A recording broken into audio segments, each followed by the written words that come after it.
interactive comic? Yes. Yes, I would. No. I thought it was going to be like a movie. I mean, it did say comic. Just another routine mission. Why do they always say that before a mission? Of course it's routine. You haven't done anything yet. It's everything that happens along the way. The choices you make, the paths you choose, that turn the routine into anything but. Of course, that's how it started. A routine mission, answering a distress call. And look where that got me. We were testing out the Normandy, Captain Anderson's new ship, when the distress call came in. An Alliance patrol on Eden Prime had been attacked. They'd seen something they couldn't explain. And whatever it was massive. I hit the ground with my lieutenant, Caden Olenko. A good kid, loyal, by the book, with a talent for biotics. We came across the lone survivor of the patrol, Gunnery Chief Ashley Williams. A soldier to the core. Tough, disciplined, ready to take on whatever came her way. Ashley joined up with us and took us to the spot where she lost her squad. That's when we saw it. The ship. Like nothing I'd ever seen.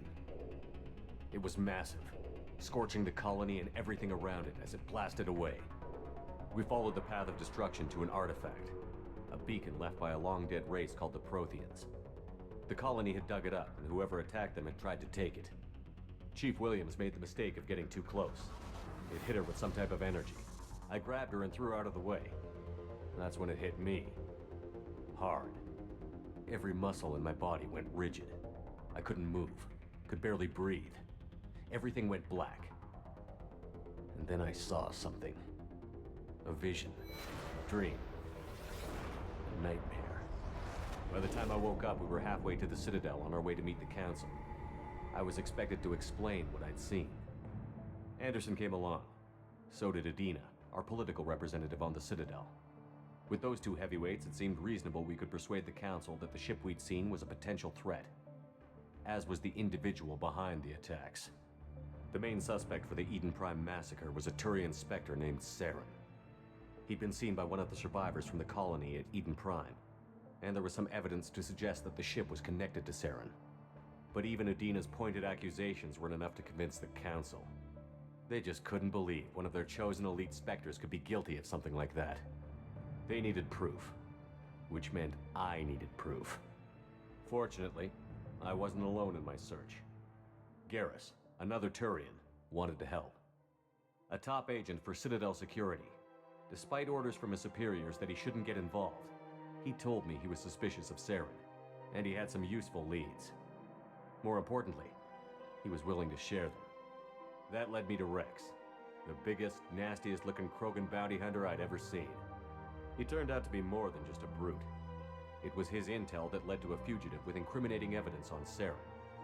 The fugitive turned out to be an energetic little Quarian named Tali. A tech expert with a knack for hacking, she'd procured some information on Saren. Evidence that proved Saren was dirty. Tali's evidence proved that Saren was responsible for the massacre on Eden Prime, and that the immense warship we'd spotted was in fact Saren's flagship. But it went much further. Saren was trying to find a way to bring back a race of sentient machines from dark space. Machines allegedly responsible for cleansing the galaxy of all organic life. These Reapers were blamed for wiping out all life 50,000 years ago, including the Protheans, then disappearing back through the mass relays to dark space, leaving no trace they'd ever been. That explained why Saren was after the beacon, and it made some sense out of my visions. But not much else. We couldn't convince the Council that the Reapers were a threat, but they agreed Saren had to be stopped. They stripped him of his Spectre status and gave me the honor of becoming the first human Spectre. My first task? Bring down Saren. Anderson decided to stay behind, giving up his ship, the Normandy. He told me I would need it more than he would. He also pointed me in a direction. Liara, a Prothean expert, adept in biotics, and maybe most importantly, daughter of Benezia, Saren's top lieutenant. And like most Asari, as beautiful as she is intelligent, and born with a unique ability to meld with other species. Liara was able to help me decipher some of the vision the beacon had given me. Nothing concrete, but it gave me some clues. And a new appreciation for the Asari. Her technique for accessing my vision was unexpected, but not at all unpleasant. Ashley was a little concerned about the connection I shared with Liara. As commander, I knew either relationship had the potential to interfere with the mission. I told Liara about how I felt. Apparently, she'd felt it too. But we agreed we wouldn't let it get in the way of our mission. Finding Saren. Thanks to Liara's help, we had our next lead. Benezia. Saren had taken her to Novarian, where he'd enslaved a dangerous race of insect-like creatures, the Rachni. He ordered Benezia to use the same technique Liara had used on me to extract information from the Rachni Queen. The Queen's drones were everywhere, and they weren't happy. We had to fight through hundreds of them to get to Benezia. By the time we arrived, Saren was gone. With the information. I tried to reason with Benezia, but Saren had indoctrinated her. He had somehow acquired the ability to control people's actions and wills. Benezia wouldn't surrender, and Liara was forced to watch her mother die in her arms. And I was left with an angry, dangerous Rachni Queen to deal with. She claimed her drones would do no harm if I released her. But the Rachni had terrorized the galaxy before. I couldn't do it. I wouldn't doom an entire species for past sins.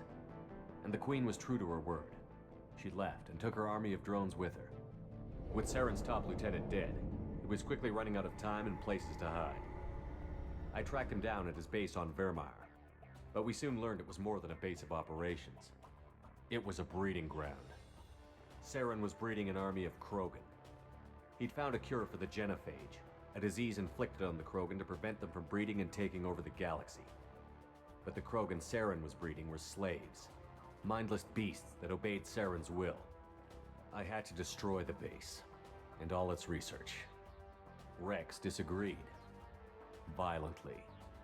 Rex wanted the genophage cure for his people. I tried to convince him to help me destroy it, that these Krogan weren't real. But he wouldn't back down. Fortunately, Rex is smarter than he looks. He realized this wasn't the way to help his people, and that Saren was the real threat.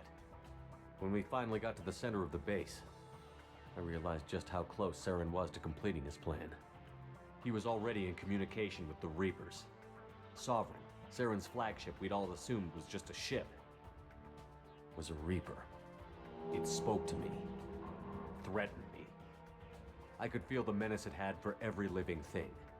It wanted me dead. It wanted us all dead. And I knew it was capable of doing just that. What I couldn't understand was why Saren would help it.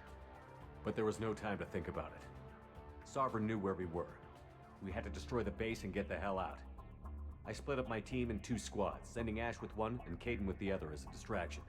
We had a nuke, and we planned to use it. Before we could detonate the bomb, Saren showed up. We fought. I stalled him to make time for my team. And in talking to him, I realized the truth. It wasn't Saren who was indoctrinating everyone. It was Sovereign. The Reaper. And Saren was in deeper than all of them. He tried to convince me he was still in control, said he found a way to reduce the Reaper's influence, but he was kidding himself. Or believing the lies Sovereign was telling him. Before I could convince him to stop, he ran, leaving me just seconds to extract my squad mates. I tried, but I wasn't fast enough. I could only save one of them. Ash was a good friend, and a great soldier. But I had to choose, and I chose Kaidan. That was the last time Saren would slip away from me. I knew then, the next time we met, one of us would die. With my team mostly intact, we chased Saren and his army to Ilos, a long-lost planet that had once belonged to the Protheans. As we prepared for what we knew would be a desperate fight, I spoke to my crew. We were just one ship, against Saren's growing army. I assured them all that despite the odds, we could defeat him. But Liara saw through my words. She knew I was hurting after Ash's death. She could sense my doubts. We both knew this mission could be our last. Until that moment, we'd put our feelings aside for the sake of that mission. But why wait? We gave in to each other, and it was perfect. While it lasted. We arrived on Ilos close behind Saren. Once on the planet, we discovered a Prothean databank that helped me put the final pieces of my vision together. The Reapers had come 50,000 years ago, and every 50,000 years before that, each time purging the galaxy of life. The Protheans had fought and died, like every species before them. But a few survived long enough to leave a parting gift. The Protheans had discovered that the Citadel was the key to controlling the mass relays. By sabotaging the Citadel, they found a way to close the relays to dark space, slowing the Reapers' return, giving us the time we needed to find a solution to stop the Reapers once and for all. Saren knew this. He was leading his army to take control of the Citadel and re-establish the relays to dark space, bringing the waiting Reapers here to destroy us all. We followed him to the Citadel. It was intact, but heavily damaged. He had caught the Council fleets by surprise, and they were only now regrouping. And with Sovereign as his flagship, there was little hope the fleets could counterattack with enough strength to take back the Citadel. But Saren was done running, and I was done chasing him. As the Alliance and Citadel fleets battled Saren's army outside, I cornered the Turian bastard in the Citadel tower and confronted him. He died believing that the Reapers would save him. As I fought to regain control of the Citadel, the Council's flagship, the Destiny Ascension, fell under attack. Despite Saren's death, Sovereign and Saren's army continued to fight. The Council was aboard the Destiny Ascension, and they were requesting assistance. But I knew in order to help them, I would have to put our Human Alliance fleet in jeopardy. The Council could be replaced. The fleets were needed here and now if we were going to defeat Sovereign. Even with the Citadel back in my control, Saren defeated, and the Normandy leading the combined galactic fleet, the battle against Sovereign, a single Reaper, was relentless. It took the combined fleets of humanity and the other races, but in the end, Sovereign fell. But the costs were immense. While humanity's efforts in the war earned us our first seat on the Council, it was a hollow victory. The Reapers were still out there. I knew the fight was far from over, but as the one who'd led the fight against Saren, I was given new responsibilities. The choice of humanity's first counselor was left for me to decide. On the one hand, Udina, the lifetime politician.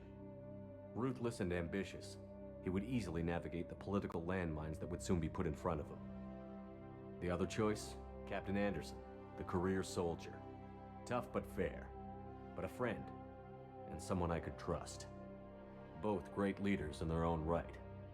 I didn't much like Udina, but sometimes you need a pit bull on your side. Someone willing to be the bad guy, for the sake of the greater good. The war was over. The threat had passed. In time, the Council would rebuild itself. The Citadel could be repaired. Even the pain of lost friends would fade.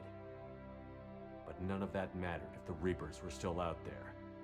And if they were all as powerful as Sovereign, we had to find a way to stop them. I had to find a way. I gathered my crew, took my ship, and went in search of answers. Officially, the Council would only say I was assigned to cleanup duty, rooting out any remnants of Saren's army. Just another routine mission.